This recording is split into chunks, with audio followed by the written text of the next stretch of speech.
24 जुलै 2025ला आहे आषाढ अमावस्या, जिला दीप अमावस्या किंवा दिव्यांची अवस असंही म्हणतात.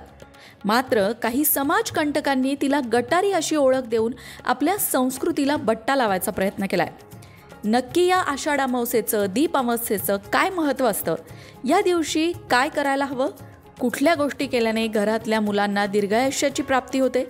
त्याचबरोबर घरात सुखसमृद्धी येण्यासाठी या दीप अमावस्येच्या दिवशी कुठल्या गोष्टी आवर्जून केल्या जातात? दीपपूजनाचा काय विधी असतो? या सगळ्या प्रश्नांची उत्तरं या व्हिडिओत तुम्हाला मिळणार आहेत. तेव्हा चॅनलला सबस्क्राईब करा आणि आमच्या फेसबुक पेजलाही फॉलो करा.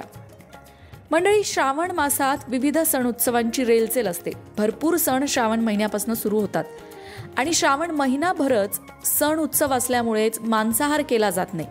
सणांचं पावित्र्य राखावं यासाठी धर्मशास्त्राने मानवी मनावर घातलेलं हे बंधन आहे.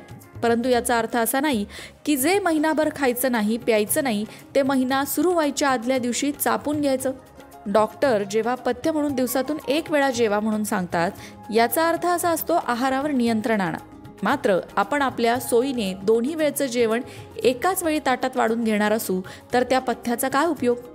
हाच नियम धर्मसंस्कृतीने मानवी मनावर घालण्यासाठी निदान महिनाभरासाठी तरी मांस आणि मदिरा यांचा त्याग करा असं सांगितलेलं आहे. घरातल्या गृहिणींमुळे तरी शाकाहाराचं व्रत पाळलं जातं, परंतु मद्यपींना मात्र पिण्यासाठी कोणतंही निमित्त चालतं. ते आनंद झाला म्हणून पितात, दुःख झालं म्हणून पितात. अशात एक महिनाभर व्रतस्थ राहायचं म्हणजे महिनाभराचा कोटा पूर्ण करण्याचं आयतं निमित्तच चालून आल्यासारखं त्यांना वाटतं. अशा मुठभर लोकांनी आषाढी अमावस्येला गटारी घोषित करून शब्दशः गटारात लोळण्याचा जणू परवानाच मिळवलाय.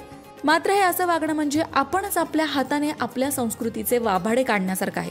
आपली संस्कृती आपल्याला उत्कर्षाचे धडे देते. आषाढ अमावस्येच्या दिवशी खरं तर घरातले सगळे दिवे, अगदी छोट्या पणतीपासून मोठ्या समईपर्यंत सगळे दिवे काढून, घासून, पुसून स्वच्छ करायचे असतात. हे दिवे वर्षभर आपल्याला प्रकाश देतात, म्हणून या दिव्यांप्रती कृतज्ञता व्यक्त करायची असते. या दिव्यांची पूजा करायची असते. दिव्यांना आराम द्यायचा असतो आणि या दिव्यांना आराम देण्यासाठी कणकीचे दिवे या दिवशी लावले जातात आणि त्याच कणकीच्या दिव्यांनी या घरातल्या सगळ्या दिव्यांना ओवाळलं जातं. आणि त्याच कणकेच्या दिव्यांनी आषाढ अमावस्येच्या दिवशी जर तुम्ही तुमच्या घरातल्या छोट्या मुलांना सुद्धा औक्षण केलं तर मुलांना दीर्घायुष्याची आणि आरोग्याची प्राप्ती होते असं सुद्धा म्हटलं जातं.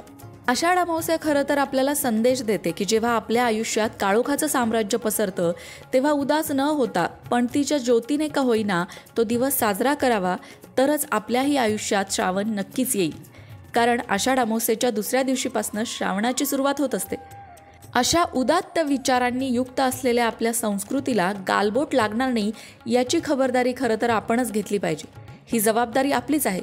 म्हणून उद्या जर कोणी तुम्हाला विचारलं की यंदा गटारीला काय विशेष, तर त्यांना खडसावून सांगा की त्या दिवशी दिव्यांची अवस असते, दीप अमावस्या असते, गटारी नाही. अशा रीतीने आपण आपल्या धर्माची, परंपरांची, नीतिमूल्यांची जपवणूक करणं गरजेचं आहे. आज आपण जे वागणार आहोत त्याचे अनुकरण उद्याची पिढी करणार आहे. त्यांच्यासमोर योग्य तोच आदर्श ठेवला पाहिजे. मंडळी, यंदा तुम्ही सुद्धा तुमच्या घरात आषाढ अमावस्येच्या दिवशी 24 जुलैला दिव्यांची पूजा नक्की करा. यंदाची आषाढ अमावस्या तर खास आहे, कारण यंदा आषाढ अमावस्येला गुरुपुष्यामृत योग सुद्धा आलेला आहे. आषाढ अमावस्या आणि गुरुपुष्यामृत योग एकाच दिवशी आहे. त्यामुळे यंदाच्या आषाढ अमावस्येच्या दिवशी तुम्ही संध्याकाळी तुमच्या घरामध्ये महालक्ष्मी अष्टकाचा पाठ सुद्धा तुम्हाला करणं शक्य झालं तर नक्की करा. त्यामुळे माता लक्ष्मीची कृपा तुमच्यावर राहील. आता दिव्यांची पूजा कशी करावी हा जर तुमच्या समोर प्रश्न असेल तर त्या संदर्भातला एक व्हिडिओ आपल्या लोकमत भक्ती चॅनलवर आहे. त्याची लिंक तुम्हाला डिस्क्रिप्शन बॉक्समध्ये मिळेल. त्या व्हिडिओमध्ये पूजा करून दाखवलेली आहे. आषाढ अमावस्येच्या दिवशी कुठल्या गोष्टी कराव्या, कुठल्या गोष्टी करू नये याची सविस्तर माहिती देण्यात आली आहे. तो व्हिडिओ नक्कीच तुमच्यासाठी मार्गदर्शक ठरेल. मग मंडळी, आजचा हा व्हिडिओ तुम्हाला कसा वाटला कमेंट करून नक्की सांगा. त्याचबरोबर आषाढ अमावस्या अर्थात दीप अमावस्येबद्दल आणखीन कुठल्या गोष्टी जाणून घ्यायला तुम्हाला आवडतील हे सुद्धा कमेंट करून सांगा. म्हणजे त्या विषयांवरती सुद्धा तुमच्यासाठी व्हिडिओ घेऊन आम्ही नक्कीच येऊ.